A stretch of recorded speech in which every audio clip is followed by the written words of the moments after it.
নমস্কার, তোমাদের সকলের প্রিয় পাঠশালায় আরো একটি নতুন ক্লাস নিয়ে হাজির হলাম তোমাদের সামনে।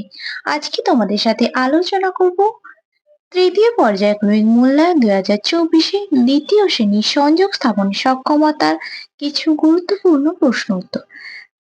আগের ক্লাসেই আমি তোমাদের সেট 1 এবং সেট 2 এর সংযোগ স্থাপন সক্ষমতার কিছু প্রশ্ন উত্তর আলোচনা করিয়ে দিয়েছিলাম। আজকেও দেখে নাও কি কি প্রশ্ন আছে। আর এবারে তোমাদের ফাইনাল এক্সাম হবে 30 নম্বরের, আর সময় থাকবে 1 ঘন্টা। তাহলে কি কি প্রশ্ন আছে দেখে নেওয়া যাক। দেখো, প্রথমেরটা বলেছে শূন্য স্থানে সহজ পাঠ থেকে শব্দ সংযোগে করে বাক্যটি সম্পূর্ণ করো। দুটি প্রশ্ন আছে, 1 নম্বর করে, মোট 2 নম্বর আছে। সেদিন ড্যাশ ছোট কন্যার অন্নপ্রাশন। সেদিন দুর্লভ বাবু ছোট কন্যার অন্নপ্রাশন। তাহলে আমরা এখানে লিখে নেব দুর্লভ বাবুর, এটি তোমাদের সহজপাঠ বইতেই আছে। ঊর্ধ্বমণ্ডল জাতিতে ড্যাশ, ঊর্ধ্বমণ্ডল জাতিতে সদগোপ, সদগোপ। তারপরে দুইটা আছে, আমাদের পরিবারকে বিভিন্ন পেশার বন্ধুরা সাহায্য করে, তাদের কথা ভেবে নিচের ছকটি পূরণ করো। 4টি আছে, হাফ নম্বর করে, মোট 2 নম্বর আছে। বাড়ি বানান, বাড়ি কে বানান? রাজমিস্ত্রি। দেখো এখানে রাজ লেখা আছে, তাহলে কি যোগ করতে হবে? মিস্ত্রি। অসুখ সারান, ডাক্তার বা বৈদ্য, বয়ে ওই লেখা আছে, তাহলে দয়ে জফলাটা লিখতে হবে বৈদ্য। মাঠে ফসল ফলান, কে? কৃষক, কয়েরই লিখতে হবে মধ্যাহ্নস, আর কটা লেখাই আছে। বিদ্যালয়ে পড়ান, শিক্ষক বা শিক্ষিকা। দেখো এখানে ক দেওয়া আছে যেহেতু, তাহলে আমরা এখানে লিখবো শিক্ষক, তারপর সে কয়ে মধ্যাহ্নসয়ে ক, শিক্ষক। তারপরে তিনটা বলেছে বাম দিকের সঙ্গে ডান দিক মেলাও। 4টি আছে, হাফ নম্বর করে, মোট 2 নম্বর আছে। 1 টাকা 79, একটা 30 মিনিট আর 1 মাস। আর এদিকে আছে 30 দিন, 100 পয়সা, 79 দেড়টা। 1 টাকা সমান কি হবে? 100 পয়সা। মিলিয়ে দিলাম। 79 দেখো এখানে বানান করে কথায় লেখা আছে। একটা 30 মিনিট মানে কি? দেড়টা। আর 1 মাস হয় 30 দিনে। এইভাবে এগুলো মেলাতে হবে। খুবই সোজা প্রশ্নগুলো আছে। তারপরে 4টা বলেছে নিচের প্রশ্নগুলির পূর্ণ বাক্যে উত্তর দাও। 5টি প্রশ্ন আছে, 1 নম্বর করে, মোট 5 নম্বর আছে। ছুটি কবিতায় রয়েছে এমন 4টি পাখির নাম লেখো। ছুটি কবিতাটি তোমাদের আমার বই তৃতীয় পর্বে আছে। সেই কবিতাটিতে 4টি কোন কোন পাখির নাম লেখা আছে? লেখা ছিল দোয়েল, শালিক, ময়না, টিয়া, হব মনে মনে, এই লাইনটা ছিল। তাহলে কোন কোন পাখির নাম লিখবো? দোয়েল, শালিক, ময়না আর টিয়া। 4টি পাখির নাম লিখলাম। তোমরা যখন লিখবে যে ছুটি কবিতায় রয়েছে এমন 4টি পাখির নাম হলো দোয়েল, শালিক, ময়না আর টিয়া। নিস্তারিণীর বিবাহ কবে? নিস্তারিণীর বিবাহ 19শে জ্যৈষ্ঠ। 19শে জ্যৈষ্ঠ। নিস্তারিণীর বিবাহ 19শে জ্যৈষ্ঠ। জন্তুরা শরীরে নুনের চাহিদা কিভাবে মেটায়? জন্তুরা শরীরে নুনের চাহিদা মেটায় নোনা পাথরে 2-1 চাটন দিয়ে। তাহলে এখানে লিখে দিলাম নোনা পাথরে 2-1 চাটন দিয়ে জন্তুরা শরীরে নুনের চাহিদা মেটায়।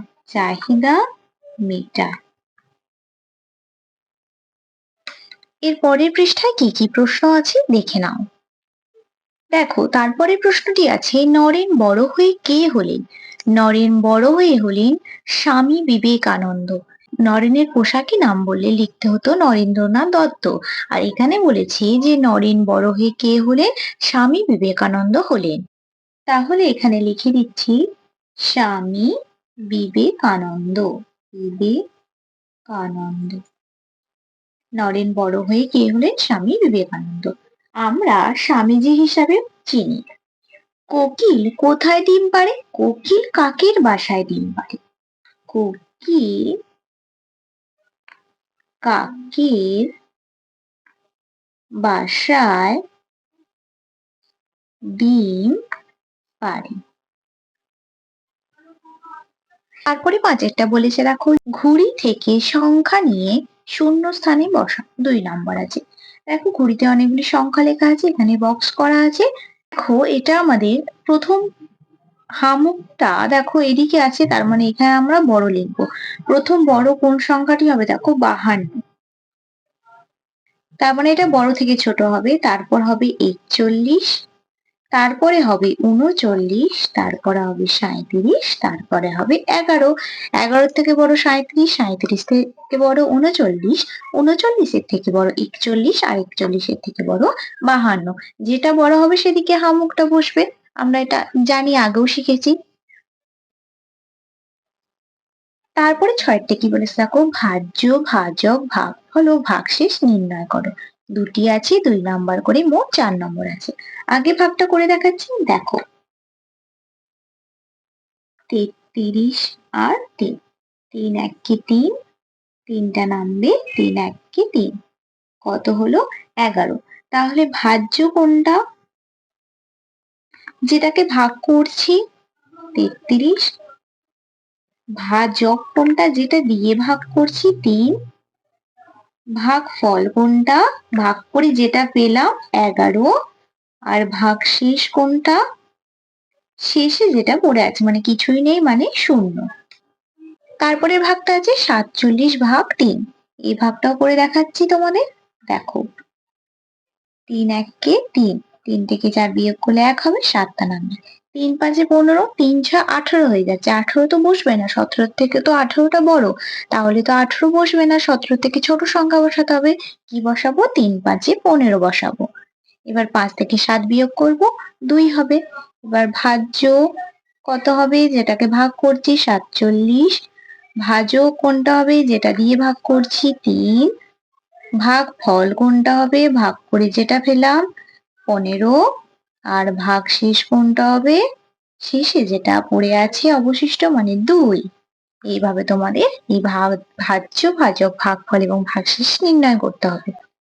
তারপরে 7এরটা বলেছে সরল করো। 2টি সরল দেওয়া আছে, 2 নাম্বার করে, মোট 4 নম্বর দেওয়া আছে। দেখো সরলটা করে দেখাচ্ছি, 18 বিয়োগ 5 বিয়োগ 7। 18 থেকে 5 বাদ দিলে কত হবে? 13। 5 5 6 7 8, আর 1 নেমে যাবে, বিয়োগ 7। 13 থেকে 7 বাদ দিলে কত হবে? 6 হবে।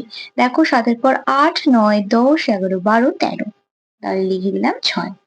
এরপর সরলটা আছে 12 বিয়োগ 3 যোগ 6। যোগটা আমাদের এদিকে আসবে, যোগ 6 বিয়োগ 3টা ওদিকে যাবে। তাহলে 12 আর 6 যোগ করলে কত হবে? 18। 12-র পর 13, 14 15 16 17 18। 18 বিয়োগ 3, 18 থেকে 3 বাদ দিলে কত হবে? 15। 3-এর পর 4 5 6 7 8 5, আর একটা নেমে যাবে। এইভাবে তোমাদের সরল অঙ্ক করতে হবে। এর পরের পৃষ্ঠায় কি কি প্রশ্ন আছে দেখে নেওয়া যাক। 8-এরটা বলেছি, look at the litter cluster and make names flowers, fruits, animals and birds. 4টি আছে, 1 নম্বর করে, মোট 4 নম্বর আছে। দেখো এখান থেকে নিয়ে তোমাদের ফ্লাওয়ার, ফ্রুট, অ্যানিমাল এবং বার্ডস এর নাম লিখতে হবে। তাহলে প্রথম ফ্লাওয়ারের নাম লিখি, দেখি কি ফ্লাওয়ার আছে এখানে। এখান থেকে নিয়ে কি হবে? লোটাস হবে, মানে পদ্ম ফুল। ফ্রুট, ফ্রুটের নাম কি আছে? এই দুটো, তার মানে হয়ে গেল। ফ্রুট কি আছে? Orange, ORANGE, orange, ORANGE, orange. Animal, অ্যানিমালের নাম কি আছে? Monkey, MONKEY, MONKEY, monkey. আর বার্ডস এর নাম আছে দেখো, প্যারট, PARROT, প্যারট। এইভাবে তোমাদের ফ্রুট, ফ্লাওয়ার, অ্যানিমালস এবং বার্ডস এর নামগুলো লিখতে হবে। তারপরে 9টা বলেছে, একই অর্থ বিশিষ্ট অন্য শব্দ লেখো যাতে যুক্ত বর্ণ আছে। 3টি আছে, 1 নম্বর করে, মোট 3 নম্বর আছে। সাজ, এটা কি লিখবো? এটা লিখবো সন্ধ্যা। দেখো যুক্ত ব্যঞ্জন আছে, মানে যুক্ত বর্ণ আছে। বিশাল, মস্ত। ফুল, পুষ্প। এইভাবে তোমাদের এগুলো লিখতে হবে। তারপরেরটা বলেছি, 10-এরটা বলেছে, ফাঁকা ঘরে গাণিতিক চিহ্ন বসাও। 4টি আছে, হাফ নম্বর করে, মোট 2 নম্বর আছে। এগুলো কি চিহ্ন বসাতে বলেছে? গাণিতিক চিহ্ন, মানে যোগ, বিয়োগ, গুণ, ভাগ এগুলো তোমাদের বসাতে বলেছে। দেখো ৩৫ ফাঁকা দেওয়া আছে, একটা বক্স করা আছে, দিয়ে ৭ লেখা আছে, সমান দিয়ে ৫ লেখা আছে। এটা কি করতে হবে? এটা তোমাদের ভাগ করতে হবে। দেখো যদি ভাগ করো ৫ ৭ এ ৩৫, তাহলে ৫ হচ্ছে। তারপর আছে ১৪, বক্স করা আছে, ৫ সমান ৭০। ১৪ র সাথে যদি ৫ গুণ করো তাহলে হচ্ছে ৭০, ৫ ১৪ ৭০। ২৭, বক্স করা আছে, ২৩ সমান ৫০। ২৭ এর সাথে ২৩ যদি যোগ করা হবে ৫০। আর ৫৭ বক্স ৭ সমান ৫০। কি হবে? ৫৭ র সাথে ৭ বিয়োগ করলে হবে ৫০। তাহলে এইভাবে তোমাদের এই চিহ্নগুলো বসাতে হবে। আজকের ক্লাসটা তাহলে তোমাদের এখানেই শেষ করছি। খুব তাড়াতাড়ি আরো একটি নতুন ক্লাস নিয়ে হাজির হবো তোমাদের সামনে। যদি তোমাদের আজকের ক্লাসটি ভালো লেগে থাকে তাহলে অবশ্যই লাইক, কমেন্ট, সাবস্ক্রাইব এবং শেয়ার করতে ভুলবে না। সকলেই সুস্থ থাকবে, স্বাভাবিক থাকবে। সকলকে অসংখ্য ধন্যবাদ।